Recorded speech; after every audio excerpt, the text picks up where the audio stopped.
Hello everyone, and welcome back to the Kids Health Revolution Kitchen, where we are cooking up fabulous, easy, gut healing recipes for your family.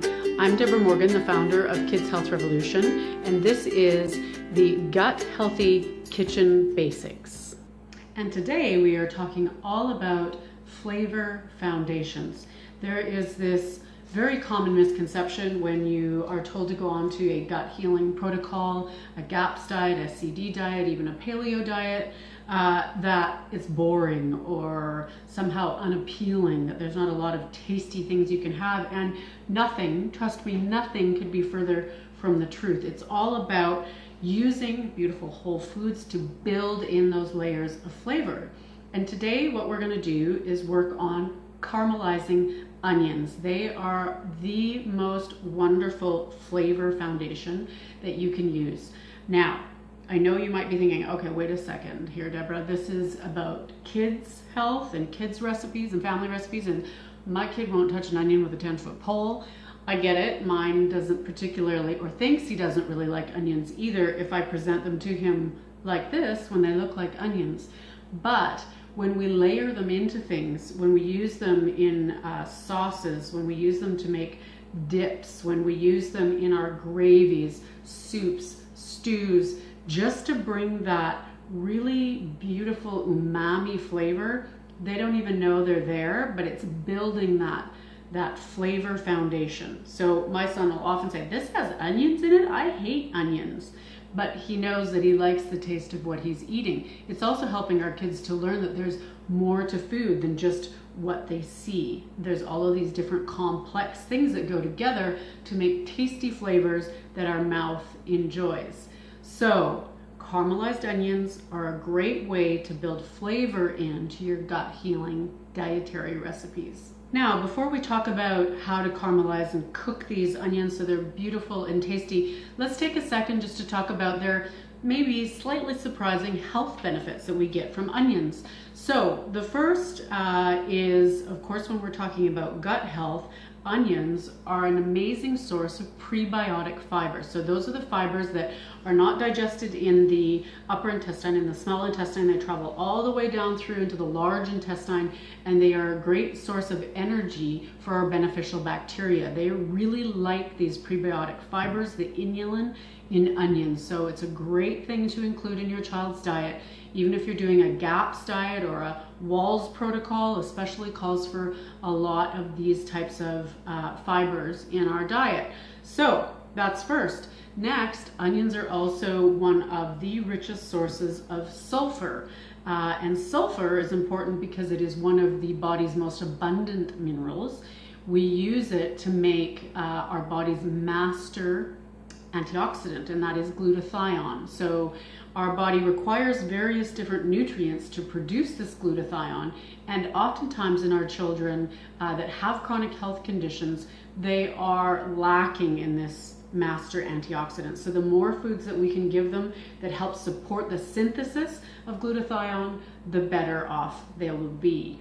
That is sulfur. The other good thing for sulfur, by the way, is that it helps to break down mucus in the body. So if your child has some sort of respiratory infection, or perhaps they have asthma, sulfur-rich vegetables are a really important part of their diet.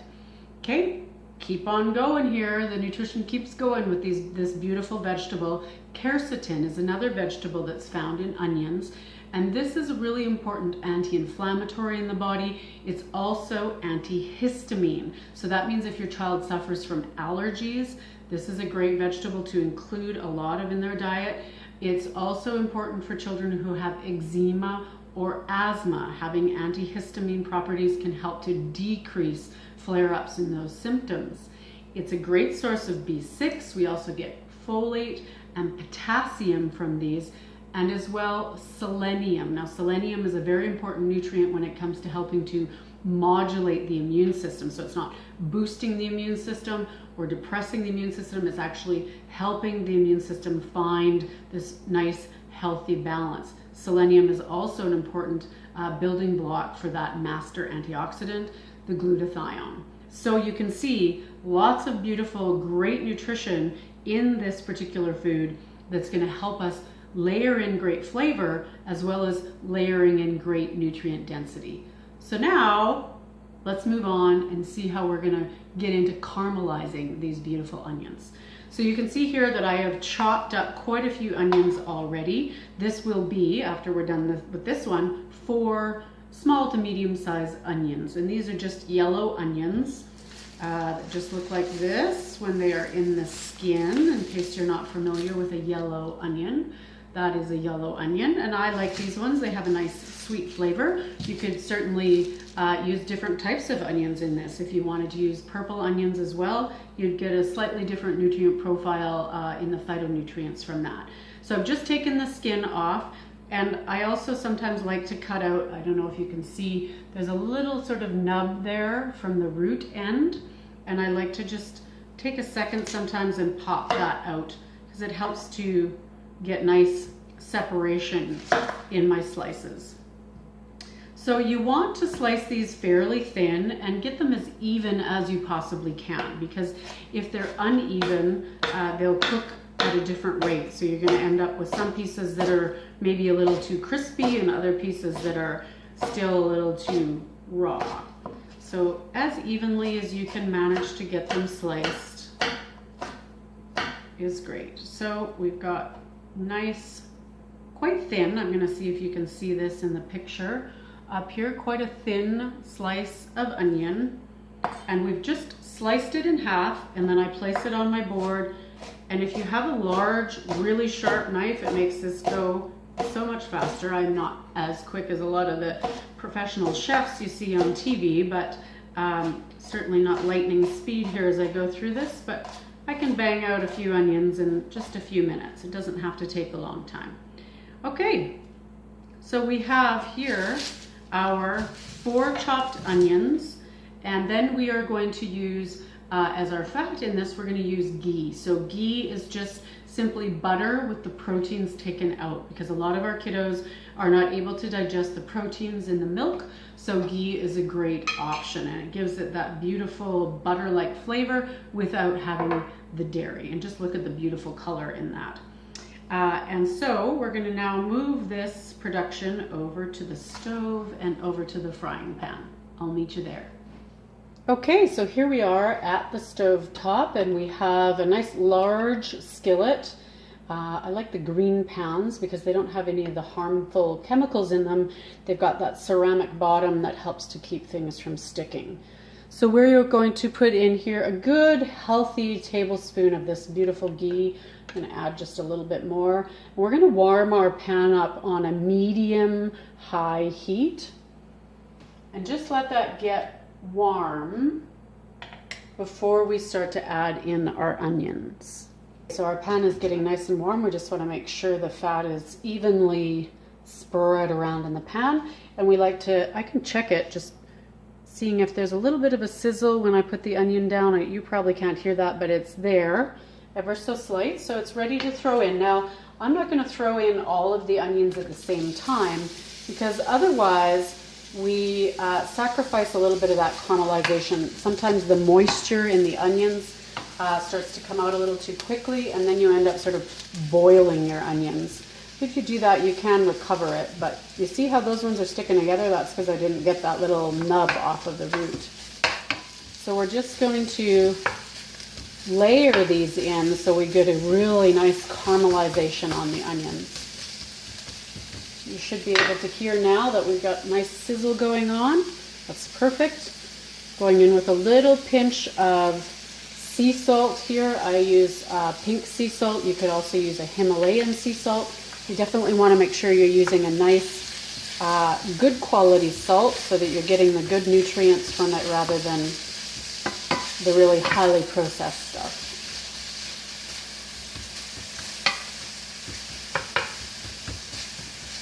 Okay, we're just going to give those a moment to cook down before we layer in some more onion.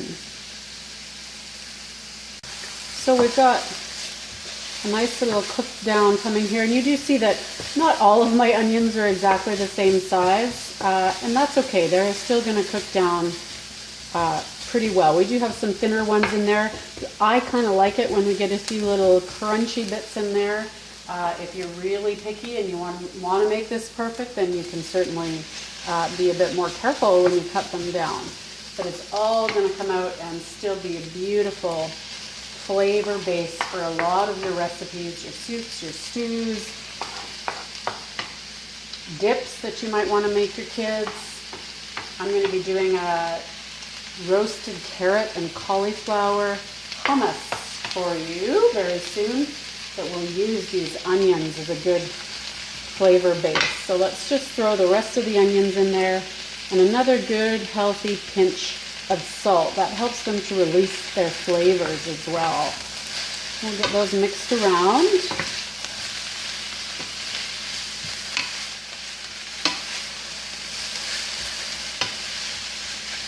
And we're going to let those continue to cook for just a couple more minutes on this medium-high heat before we switch it down to a lower heat to allow them to just sort of braise and caramelize.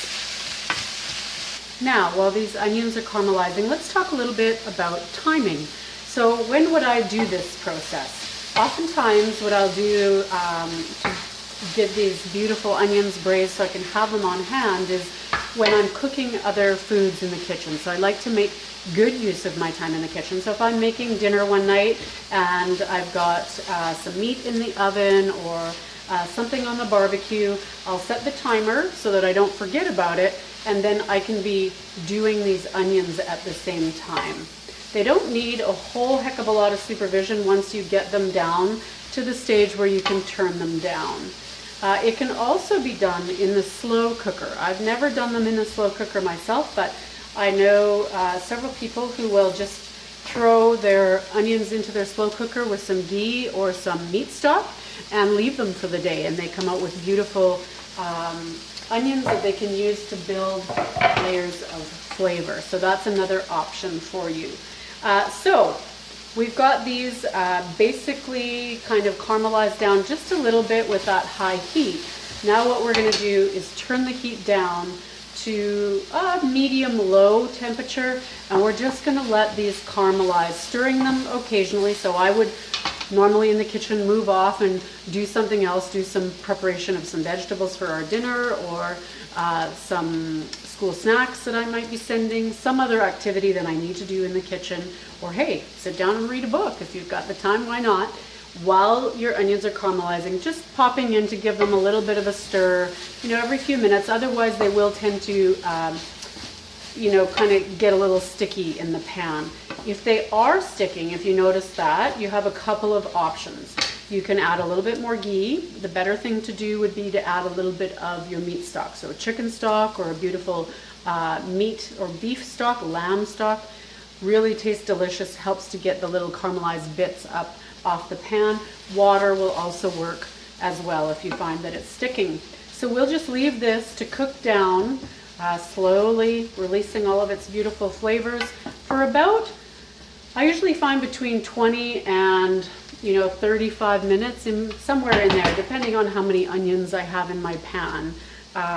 Will depend on how long it'll take. We want a beautiful sort of honey colored, really rich looking onions when we're finished. So we're gonna let that cook for its time, and when we come back I'll show you what you want it to look like when it's finished. Okay, so it has been about 35 minutes and you can see we have this beautiful caramel color to these onions. I don't know if it shows up with the camera colors, but we've got some darker little bits that are a darker caramel color, and the rest are sort of this lovely honey color. They're nice and soft and translucent. That is exactly what we're looking for in a caramelized onion. You could certainly take them a little darker than this if you wanted to, have even more of a dark caramelized flavor. This is about where I tend to take mine, unless there's something where I want a really deep, dark, intense umami flavor, in which case I might let them go for a little bit longer. So that is your caramelized onion. You can see they've cooked down quite a lot, but this would be enough to make a nice base for a couple of different soup recipes. You could sneak it into some stews, and in just a second here I'm going to show you how to make a really quick onion aioli that is beautiful on burgers. I'm just going to show you one really quick thing that you can do for making a lovely topping for burgers. And if your kids like mayo, you can get this into them pretty easily. So I'm just going to take a fairly heaping spoonful of my caramelized onions. I'm putting them into my hand mixer container here with about 1/8 of a cup of filtered water. And let's just move those onions to the side. And the water's in there really just to help me blend up the onions, give it a nice puree. So we're just going to give those a little whir around with the hand blender. You could probably sneak these into a homemade ketchup as well. I make homemade ketchup for my son with just honey and apple cider vinegar and tomato paste. So I would really easily just sneak this in, blend it up, and it would give it a nice depth of flavor. Oh, I bought a new hand blender and you have to press the security button at the top, and I gotta tell you, I am not liking it. It makes it really a challenge for me to hold with small hands. So Cuisinart, that would be my feedback for you on your safety feature. So we're just getting that blended up. It's not completely pureed yet, but getting very close, and we'll get it even closer. So now we're going to take about a tablespoon of avocado mayonnaise, like I'm talking a heaping tablespoon. So we're probably looking at like 1/4 of a cup there.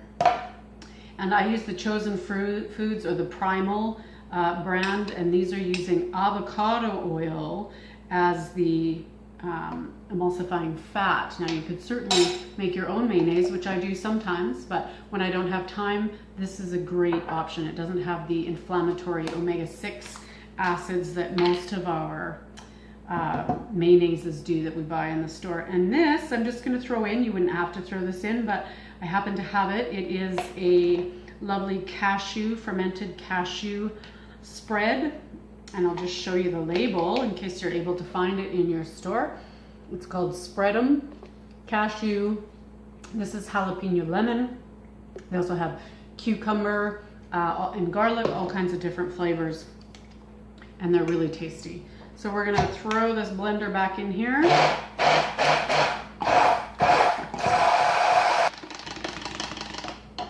And there you have a beautiful healthy mayonnaise and caramelized onion aioli that you can put on top of burgers. You could use it just as a dip for vegetables. It's super tasty, and it has a little bit of that umami flavor from the onion, but it's not overpowering. So you get all the oniony goodness in there, all those nutrients we talked about, and in a form that we can put in our kids' foods. You could use this for their sandwiches, for their wraps, anything like that that is increasing their nutrient density. That's what we're after in the Kids Health Revolution kitchen. So there you have it, caramelized onions, and one really quick recipe that you can use with your caramelized onions. Stay tuned for more caramelized onion recipes coming up very, very soon. Stay tuned for more Gut Healthy Kitchen basics, as well as make sure you tune in for the school snack series. That's a live series we do every Thursday at noon Mountain Standard Time, and that takes place on Facebook. So if you join us over on the Kids Health Revolution Facebook page, that's going down there. You can also join our private group, and that way you get to download the printed copy of the recipe after the series airs live. So I will look very forward to seeing you again. If you have questions about this recipe, anything to do with the GAPS diet, SCD, any kind of gut healing protocol, please feel free to put them below. I'd be happy to help out and answer anything I can. Take good care, and we'll see you very soon. Did you enjoy this video? Please give it a like below and even share it with somebody you think could benefit from this information. Help me spread the word.